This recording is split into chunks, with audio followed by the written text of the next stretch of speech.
So as we make our way back, we're using the power line cut to make better time. You really get a good sense of the up and downs from here as we're heading down. Butterfly. See the creek running down in there.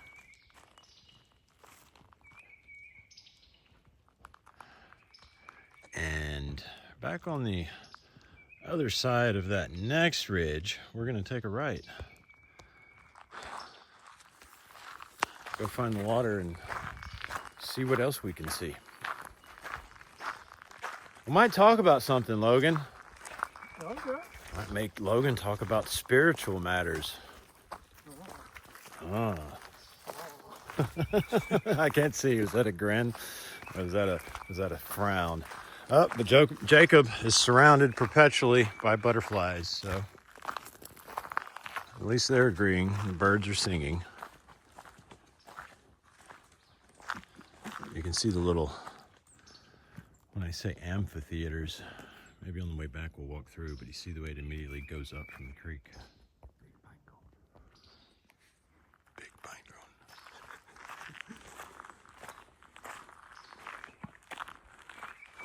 Yeah, it's the little feeder that this whole area is then eat up with these little feeder creeks, you know, which widens out to part of the lake really right through here. But look at all the quartz, man. Yeah, that's where you're going, isn't it? Jacob's like, I want a piece. I need a piece. Give me a piece. Give me a piece. Give me a piece of quartz. Oh, that's a nice piece. It is, isn't it? Yeah.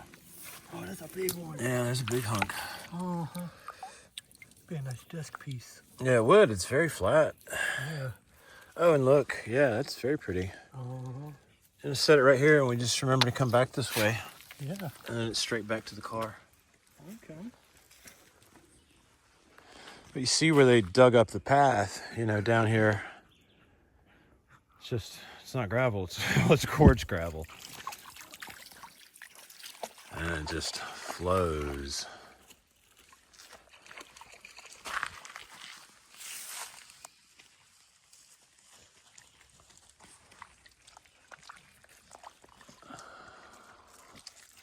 See how it goes up through there.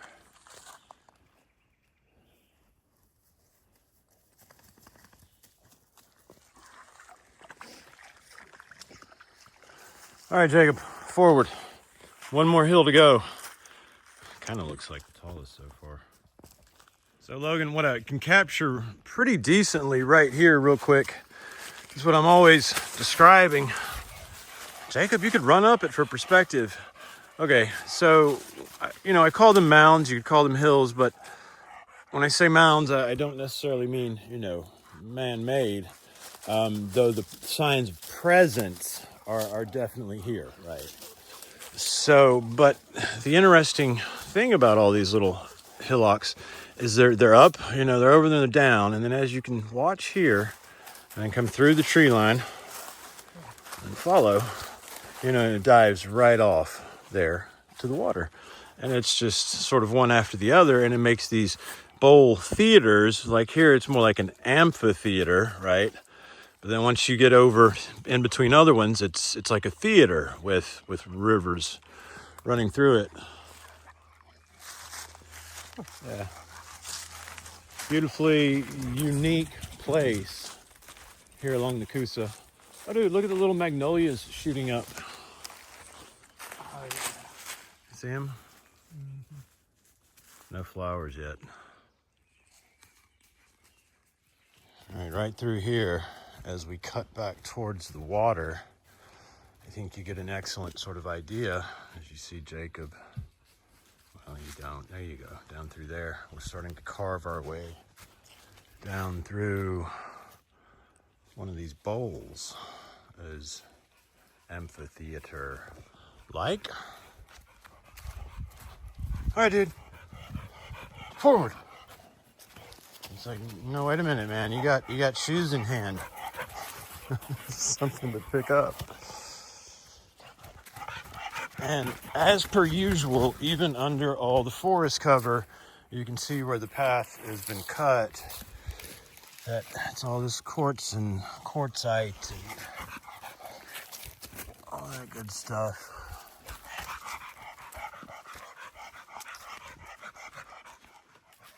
You know what I mean?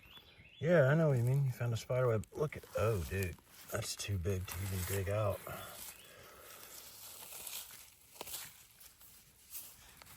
That's in there deep, but look at this piece.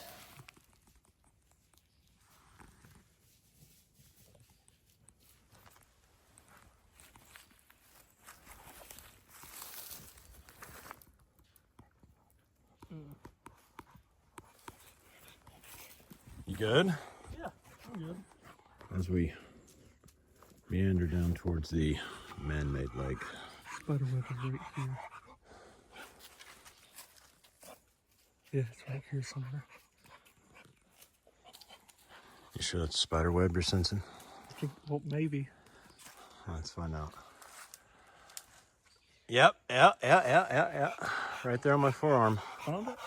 Yeah, but it's leading up here somewhere. Oh. Spiders. Gatekeepers. Let's see what they're keeping. So we will stop us on this path. Logan, the reason we stopped ever so briefly is right behind you. You're gonna see these rocks, right? They're large. First time larger sort of rocks begin to evidence themselves, Yeah. right? You see them used here to sort of protect the path, but then as you look up behind you, man. All right, look. Yeah, you see the very, very large rock right there, right? Me too. And we've got ground to cover. I'm not going to get up there, right? And you see that one there that almost looks like a log rounded on top. That would be interesting to go look at on the way back. But you see, and then look behind it, how you've got that one. Okay, so these, look at this flat one here.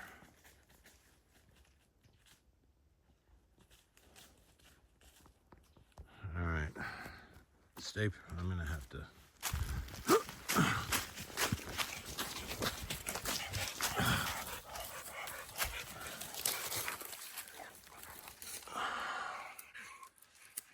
Look, the trees are growing over them.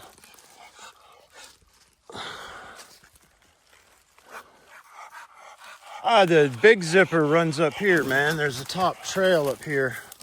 So we'll catch these on the way back as well. But I wanted to look at the three-dimensionality, the way it's like sheeted.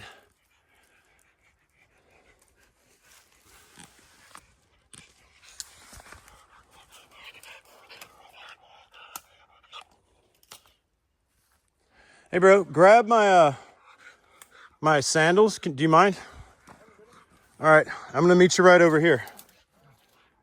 Okay, Logan, we're gonna keep moving, but I do want to stop for a second. I remember this. And yeah, okay, so as we get to the point here, you see all of these rocks, extremely large pieces. Now, the lake is recent, right? The lake is recent. So you're trying to imagine this point. Look at the way this just drops off. So what you would have had, look at the slab Jacob's on, was a creek that ran in through here, fed in with a creek through there, and then together flowed out and met the Coosa River.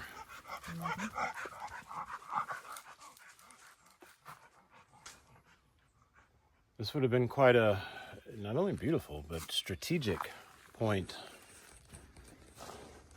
I mean, we're looking directly out from the point here where these two bodies on the right and the left meet. And we see all these rocks. It's a very cool place. Not our goal. Let's keep moving. We're just gonna try to see a little more, find our way around another point up here. Oh, look up here, man. So as we carry around the point, oh, look over there in that yard. Yeah. Okay, guys, those aren't stumps. Those are stones. Look, they look like headstones. Look at that. All right, that's the same thing we're seeing here on this side. Look at this slab of it, man.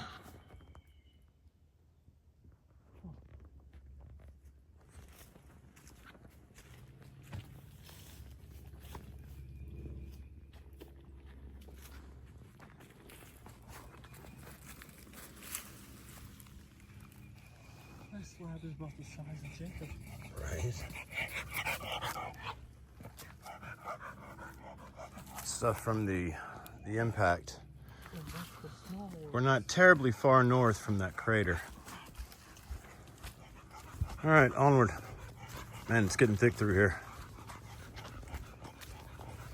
It's a lot of stone as well, though, just carrying all along this point. See, look how I dived down.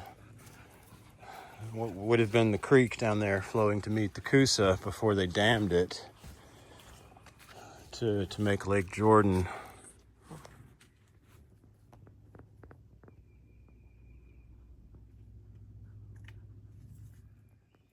Nature's on display today, isn't it?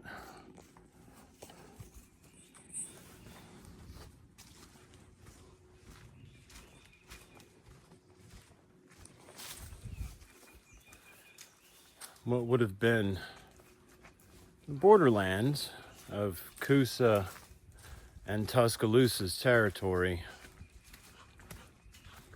today is quite the sanctuary. Logan, you ever been over this way this far yet? I don't know if I have. I remember one place that you showed me that was here. But I don't know if this is going to that place. It's, I just remember the place, yeah. you know? Look at this. This is beautiful here.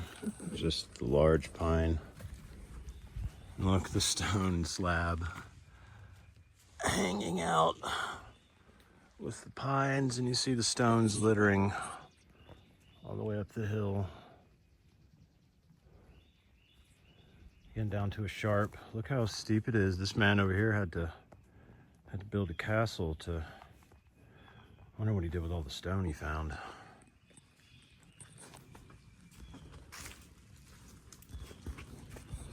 Logan and I are gonna walk a little further. Look at the moss. Oh, that's awesome. You gotta put your feet on moss. That's what we're gonna, and quartz, sit down and have a little chat about when we find the appropriate spot. What it is one gains out here. How excellent the moss feels walking through these micro environments of nature, this charged environment. Look at the cypress, man. Look how fat his stump is. And then just a nice little Christmas tree sized. That's why cypress make excellent bonsai. That's what I loved about bonsai, was studying trees.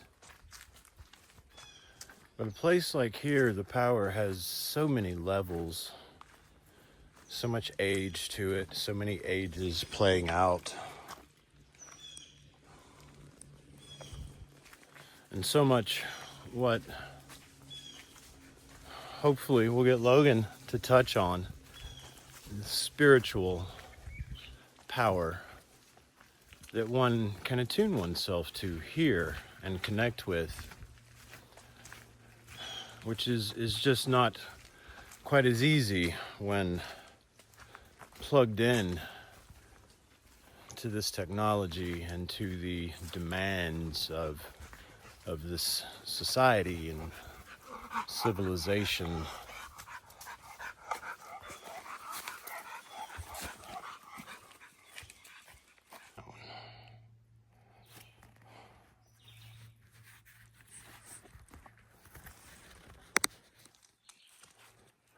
This looks like a good spot to stop.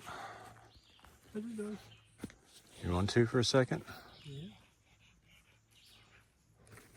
Let's see if I can set the camera somewhere and we can flip it and have a conversation. You go. Okay. Okay. Jacob says, fine by me. I'm gonna find a stick. You know, there's always a chance, though, the folks won't be able to hear us over Jacob chewing. Because he's totally in front of the mic. I'd throw it away, but then he'd just bring it back. So, Logan and I have found a spot here as we were walking that's secluded. It's beautiful. Maybe as soon as we're done, we'll do a little pano and show you where we are. But Logan, how many years ago was it we would first come to places like this? I know I started a couple of years before I met you, but how long ago was that? Like initial, my sort of going, hey man, come check out the woods. Now you're not on camera, bro. Oh, your knee. Standing still. Yeah.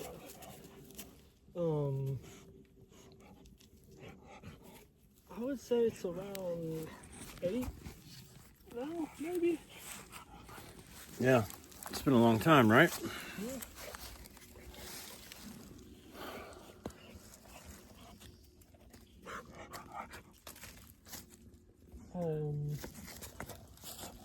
He's not gonna give you any peace.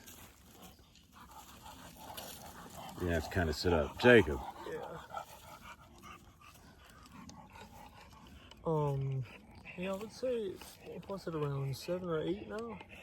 And then after we lost contact, you kept sort of coming here. In fact, you brought friends. You brought Cade.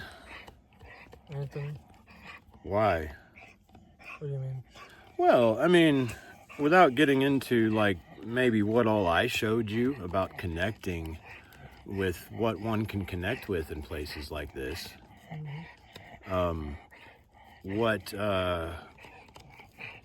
What kept you going? Because by the time you and I entered each other's life once more, several years had passed, right, after our initial encounter, and you had grown in what one would term spiritual knowledge or spiritual tools.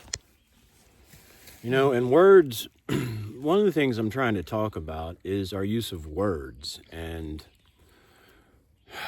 how limiting it can be, right? How so many words are loaded with meaning. So when you use a certain word trying to describe, something you've experienced or know, you might conjure up in other people some images, some narratives they have, some ideas they have about that word, right? So I'm constantly wondering about the best words or ways to describe the spiritual aspect of all of this. So when I use like that word, and the experiences that I generally mean, and I could guide you more, but I really just wanted this to kind of be like a chat between you and I, like me asking you, well, what is it? What do you find? What does that word mean to you?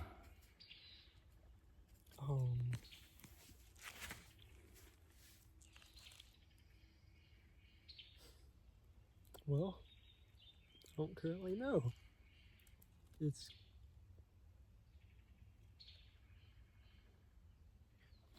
What'd you do when you would come out here with like Cade and stuff? I guess the first things that I showed him was to take his shoes off and connect. Once we got in a certain ways.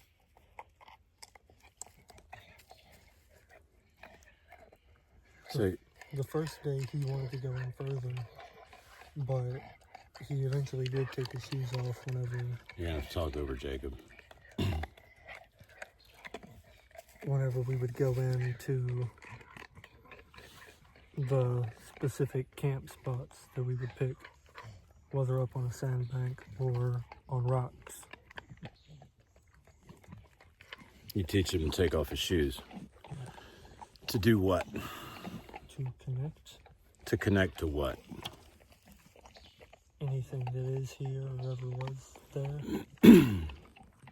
Which brings to mind the prayer that I would always say, right? When I came out to these places, and I was going to start this with, but you had to sit down, so we'll do it now.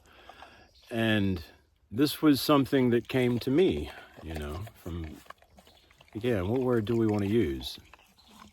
So let's just say the prayer and examine it. To all things here, have ever been here, ever will be here, thank you for sharing the space. My name is Jason. This here is Logan. This is Jacob. Give us all the eyes to see, the ears to hear, and the ability to know anything you would have us to.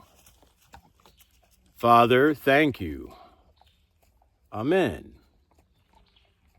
Now, what could you see in that prayer? At first, you see me addressing things that have been or will be or are. So what is that doing, Logan? That's pointing out to me and guiding me to remember to be outside of the time, outside of the temporal, right? That there are realities that exist outside of what we define as time. So by saying to things that are here, have ever been here, what I was doing then directly was pulling my thoughts and my intention and everything out of being binded here in the material, right? So that word is then spiritual. But now in my experience, that is something that is absolutely real. It is as concrete and one is a word one could use as these things, these roots we're sitting on, right? But in many people's mind, that just means things that aren't real. So that's why the conversation about these words is interesting, I think, Logan. Jacob agrees. You carry on through the prayer and you have a humbling of oneself. Give me the eyes to see, the ears to hear, the ability to know anything you would have me to. See, there, because of this process of me first coming out here to these places was healing, myself and connecting with God, right? Even that's a word that, you use and somebody hears and they conjure up ideas. Maybe it's from religion, maybe it's from upbringing, right? And so even, all words are trying to describe something that is a reality, right? So that's why I just want to talk some of these things out with you as we sit here at 6 Mile Hill. We're ways back. We are ways back. Should be undisturbed.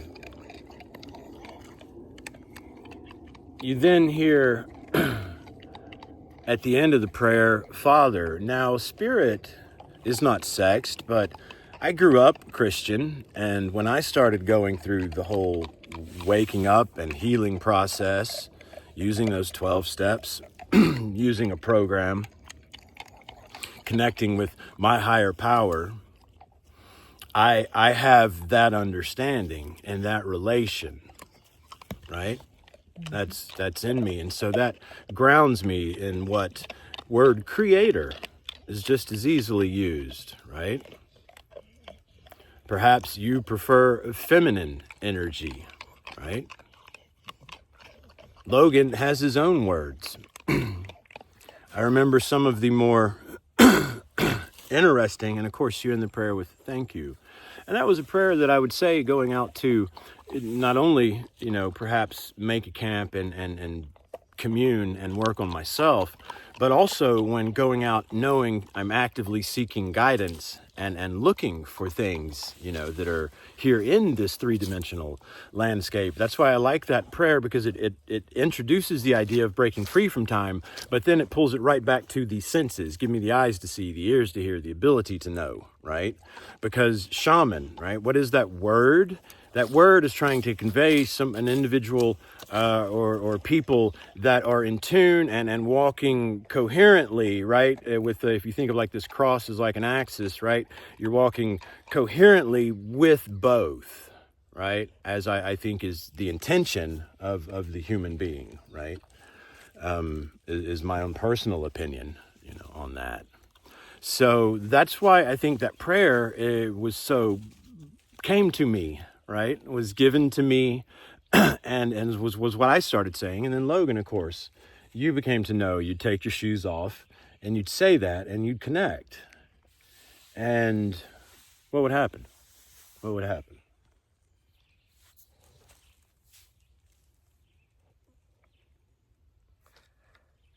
We would find stuff. What would you spots? remember when I got back to you and you would tell me about the shamanic realm? Yes. And you'd tell me about that, and you'd ask me, like, what we'd have conversations where you'd ask me what I meant by, like, when I was talking about who I was communing with, because you were wondering about who you were communing with and all of that. And you don't have to like go into specifics, but it's the whole idea of beginning to start a conversation about the reality of these matters and the role they play, and I guess sort of the way they're much easier, it seems, to access in nature, outside of the man-made systems. Does any of that spark anything in your nervous because I'm recording brain? A lot, I guess. Okay, so spit something at me. Yeah, like forget this damn thing and spit something at me. Otherwise, we have to end it and it's just another video of me talking the whole time. I could do that on my own on the podcast. I was trying to show conversation because you won't join me on the podcast. Well, so come on, does it give you anything?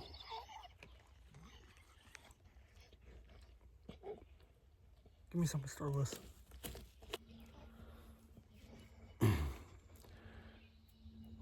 And it's a more calm space.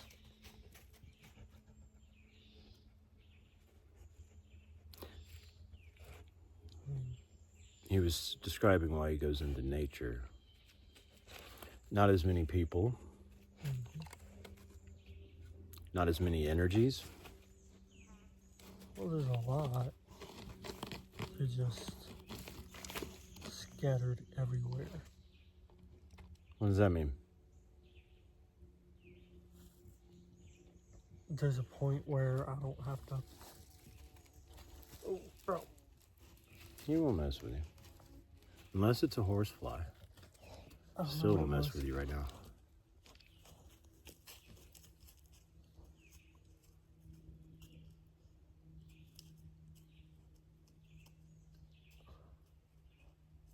So right now, you have your own energy, you see.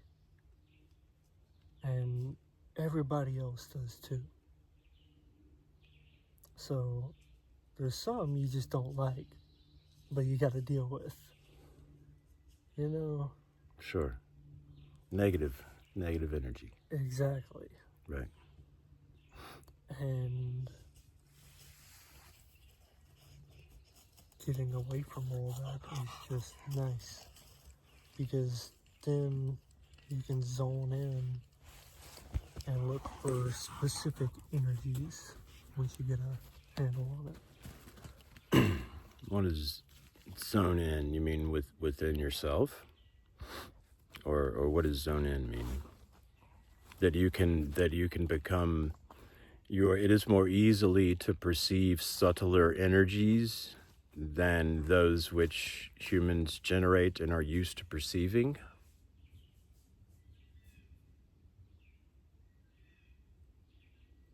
That's kind of how it started. Okay. But... And then you leaned into that. Yes. Okay. And now if I want to, it's almost as if it's become an unlocked door. Right.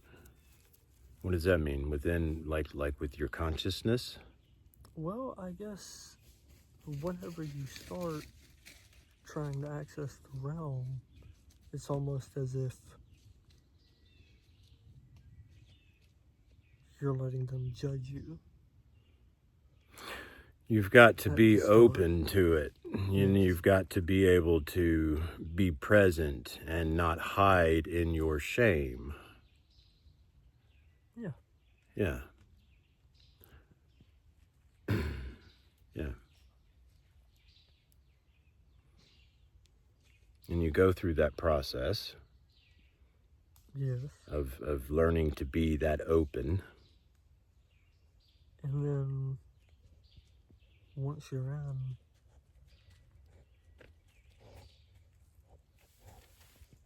I guess it's just like a string of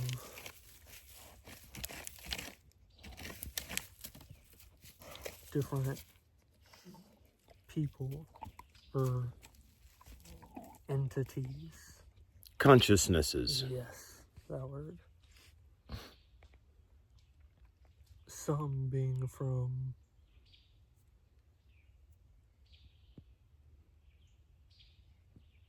the beginning and some from the end, you know? Outside of time. Yes. But with some experience inside of time. Yes. Mm. Mm-hmm. It's as if they're watching over different spaces, making sure things happen correctly, but still allowing for things to just occur. That sounds an awful lot like what a lot of people, especially those, in the Christian tradition, would use the word angel for. Now, I know some texts allude to a physical crossover, but I think in essence, what you're talking about is some individuated consciousnesses, right? Some of which, at least from your own sort of indication of your own experience, some of which have had experience within the temporal realm, right? Yeah. From what we call past, and some from what we call future, is what I'm hearing from you, is kind of your interpretation of it, right? But in general, all of these are right now consciousnesses which are not like incarnate or something. They, therefore, I think fit sort of that, what many people might use the word angel for, right? Yeah. Because I too have understood individual consciousnesses outside of what I refer to as God, as creator, as spirit is another word. That's a word that was used in the Christian Bible about the actionable sort of arm of God here in this place, right? But it's also a Native American type, sort of conjures up for some people. So it's a good word also. But within that, I too, in my own experience, even though my experience, that's what I like about these conversations with us, you didn't have the upbringing I had and all of that, but we can see, though we're using different words, we're getting at similar experiences, right? Yes. Yeah. Right. Yeah. So I too have had experiences with and what I would call individuated consciousnesses, what anybody might be comfortable terming an angel, but what you were quite comfortable from your own understanding. I remember you used to tell me something like they were shamans of past, present, and future, like something like that. Yes. But currently they were not incarnate, but they were also guiding and watching and interacting with specific roles, right? I mean, I don't want to add words here. I mean,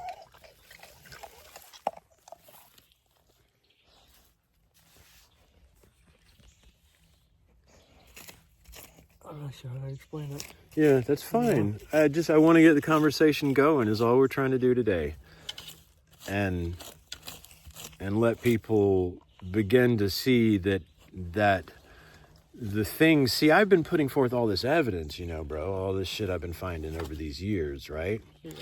And now on my own show, I'm trying to start introducing the actual genesis of all of that, which first was me coming out here and learning reality of spirit, you know, of God, of all of these things that putting words on, you know, is a thing I want to be careful with, because it's more important to me to show at best, and if necessary, try to explain carefully what people can find by doing this by getting out here, you know, on their own, right?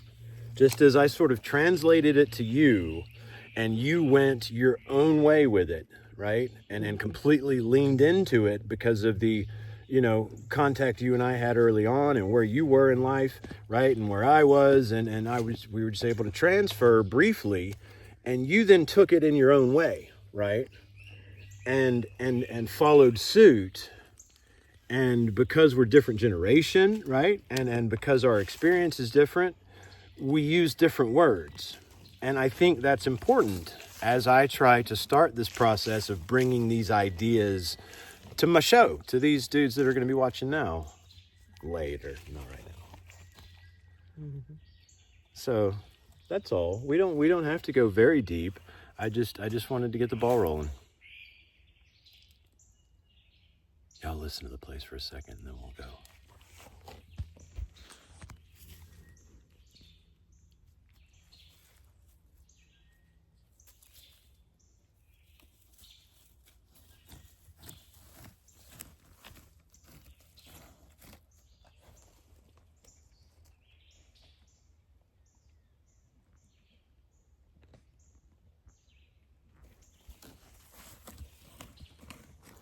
Finding things within and without.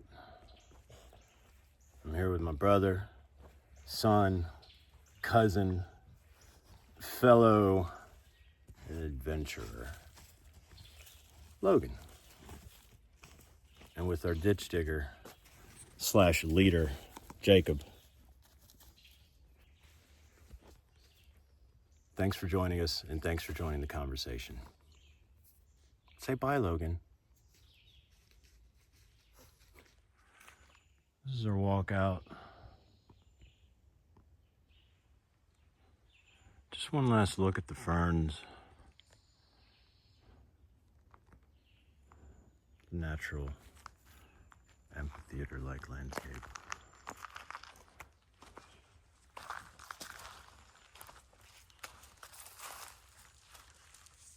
The fatwood.